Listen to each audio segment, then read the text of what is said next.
Salut les footeux, j'espère que vous allez bien. Aujourd'hui, je voulais parler avec vous du mercato de Chelsea. Moi, j'attendais de faire vite cette vidéo avec impatience. D'ailleurs, je me suis sapé pour l'occasion. Vive Chelsea, les gars. Voilà, on va parler de ce mercato complètement incroyable.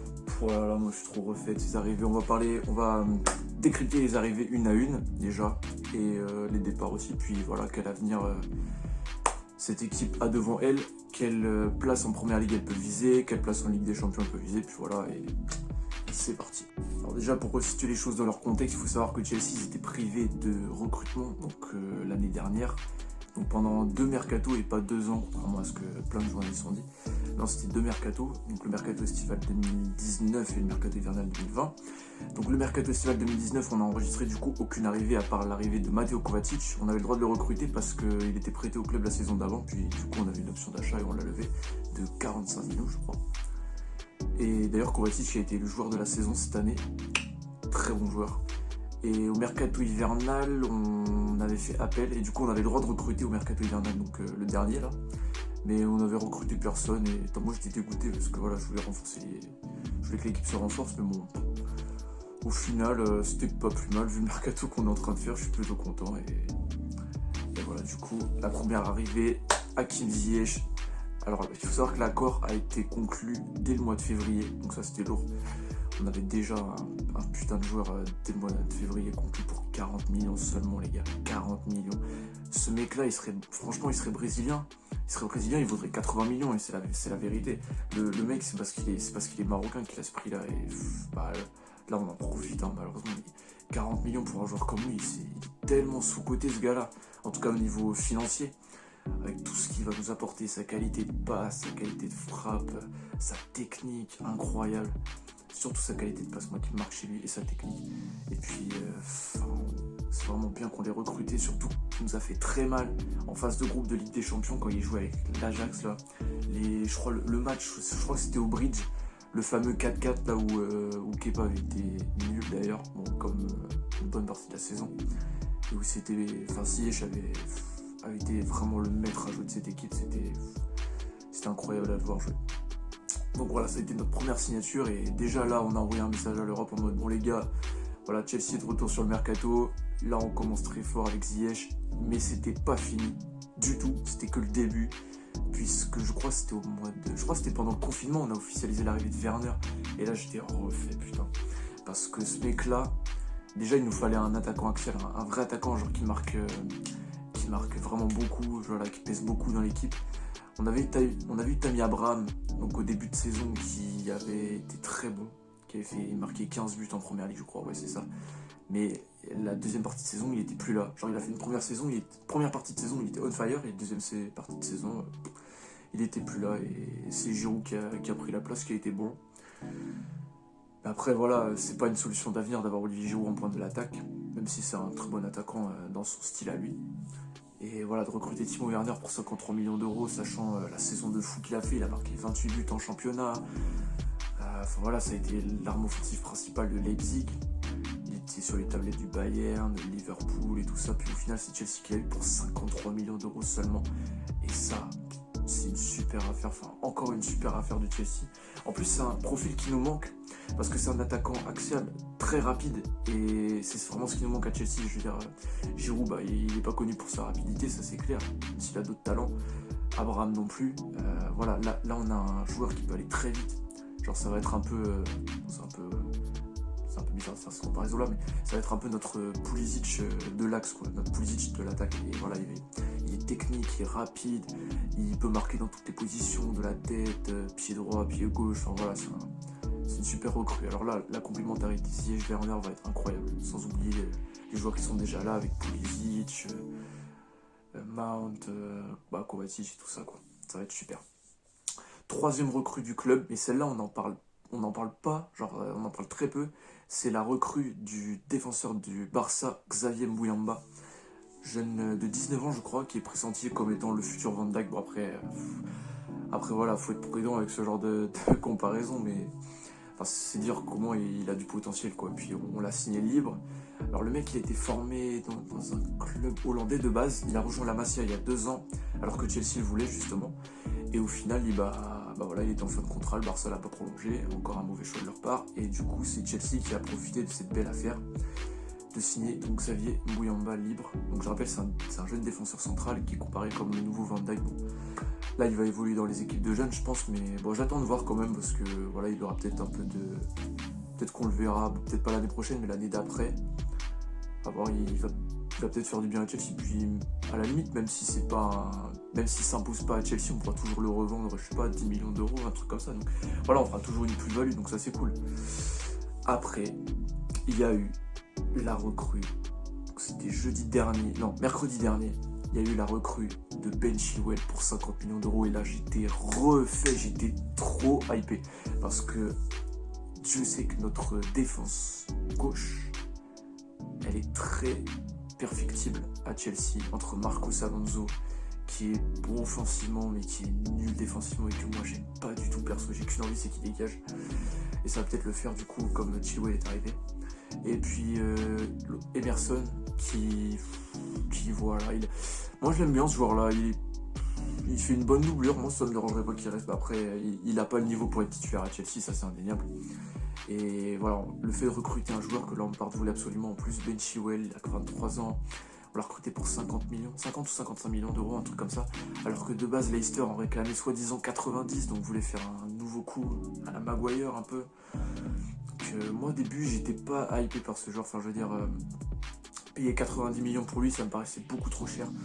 Fallait mieux miser sur un Alex Telles qui voulait partir de Porto pour 20-25 millions d'euros, ou un Tagliafico de l'Ajax, ou un Reguilon même.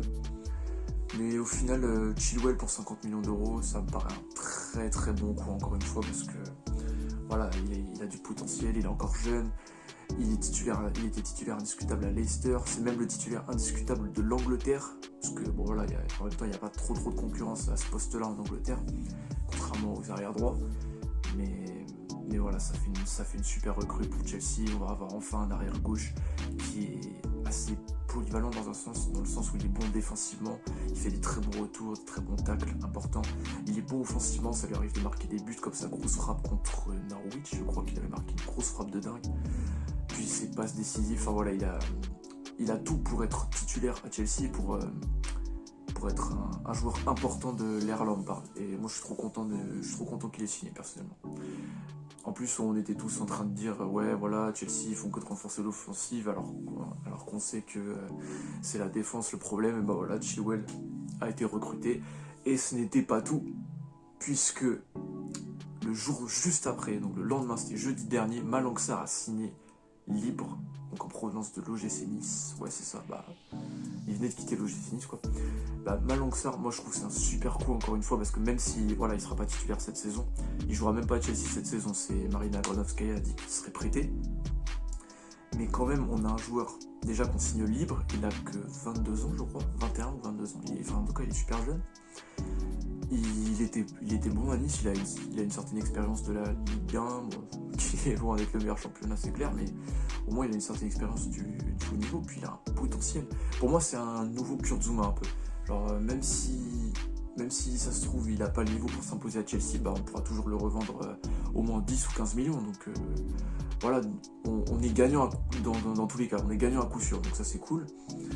Et le lendemain, donc le vendredi, ouais c'est ça, donc en 3 jours on a signé 3 défenseurs, puisque le vendredi, Thiago Silva est arrivé librement du PSG, et là j'étais trop refait encore une fois, parce que putain ce mec là, alors certes il est vieux, il a 35 ans, il va sur ses 36, mais je pense que c'est un bon renfort, sachant qu'on a pas mal dépensé pour l'attaque, surtout si Havertz arrive après. C'est bien de pouvoir profiter de tous les bons coups qu'on peut faire en défense, donc libre ou à moindre coût. Et là, l'arrivée de Thiago Silva, bah, ça s'inscrit tout à fait là-dedans, c'est-à-dire qu'en plus c'est un défenseur de grande expérience, aussi bien européenne que voilà, internationale. Et voilà, il a plus de 80 matchs avec le Brésil, je crois. Il a des tas de matchs de Ligue des Champions son actif, il a gagné plein de trophées, il a prouvé que c'était un leader de la défense. Et c'est ce qui nous manque à Chelsea en ce moment, alors que certes il y a Spilicueta, mais En défense centrale, il nous manque un mec solide, quoi, un rock, et Thiago Silva, il en fait partie, je pense, enfin j'espère. Même si des fois, voilà, comme je l'ai dit, dans certaines analyses du PSG, il peut être frileux dans les grands matchs. Après, il a été bon cette saison dans les grands matchs, donc pour moi c'est un super coup. Parce qu'en plus, voilà, on se renforce à moindre coût. On fait la signature d'un défenseur d'expérience, ce qui nous manque beaucoup à Chelsea. Et puis voilà, il signe que pour une saison, plus une autre en option. Donc voilà, on n'est pas obligé de le... Ça se trouve, il va rester qu'une saison, il va pas être très bon, il va rester qu'une saison, et ça se trouve, il va être très très bon. D'ailleurs, il est pressenti pour être le capitaine. Et puis voilà, il va s'imposer, puis il va faire une saison de dingue, et on va le reprendre direct après pour une saison supplémentaire. Moi, je serais refait de ouf. Mais c'est pas fini, les gars. Le mercato Chelsea, moi je le trouve incroyable, mais il n'est pas terminé parce qu'il y a encore Kai Havertz qui est censé arriver.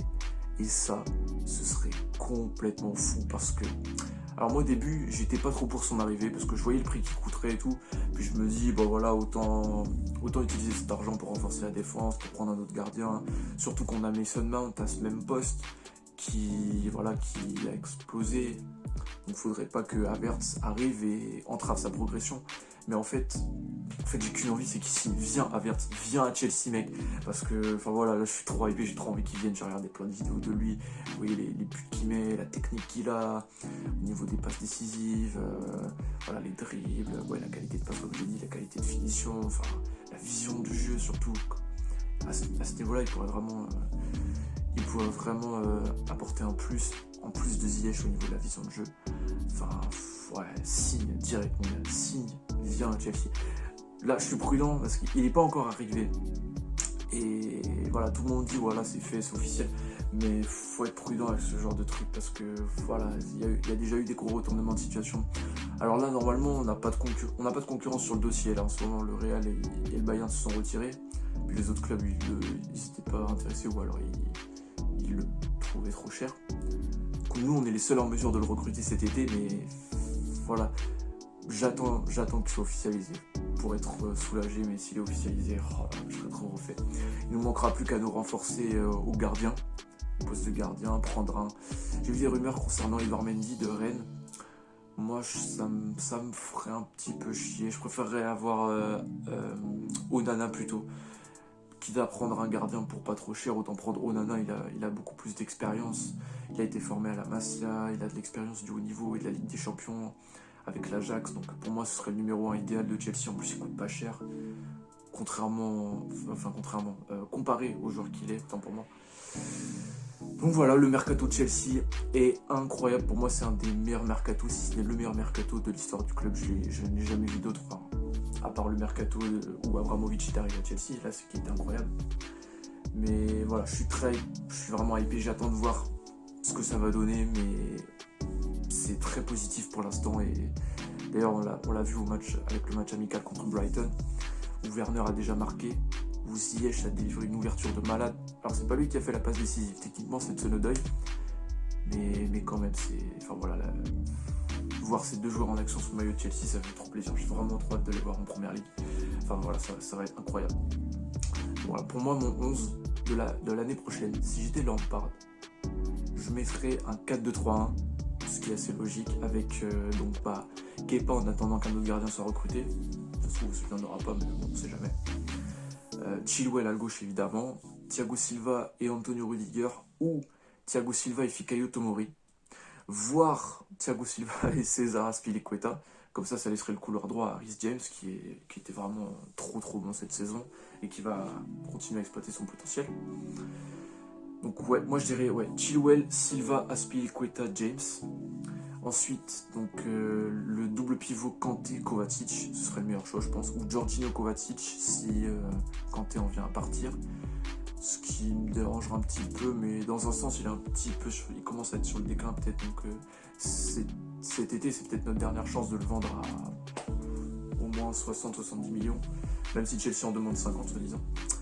Enfin bref, Kanté Kovacic sur double pivot avec la ligne de 3, vous connaissez, Pulisic, Havertz, Ziyech qui pourrait être complètement folle, et l'attaquant de pointe titulaire évidemment Timo Werner. Bon, à voir les rôles qu'occuperont les jeunes dans cette nouvelle saison. les jeunes comme Abraham, Mount, Tomori qui ont été vraiment importants, et James qui ont été vraiment importants dans la saison précédente.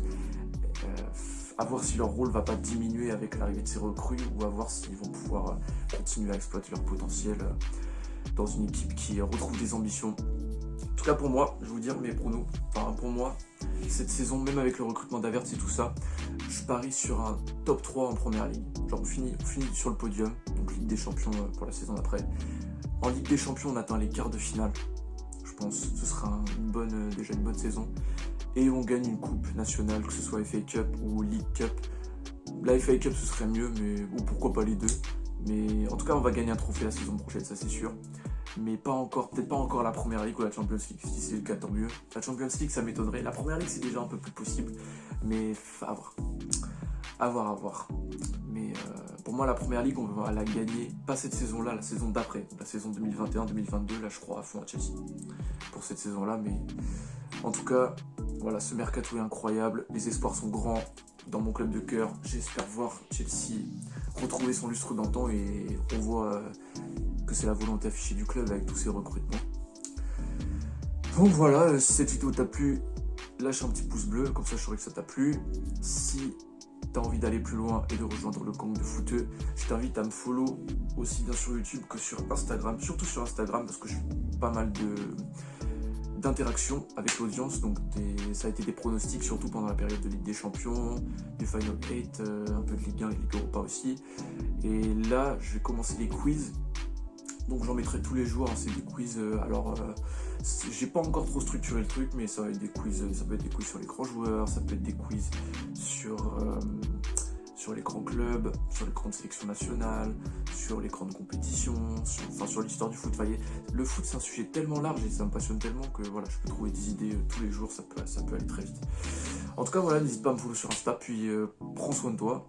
On vit le football ensemble sur cette chaîne, donc voilà, j'espère que ça t'a plu, j'espère que t'es passionné de football. Si c'est le cas, je t'invite à me follow sur Insta.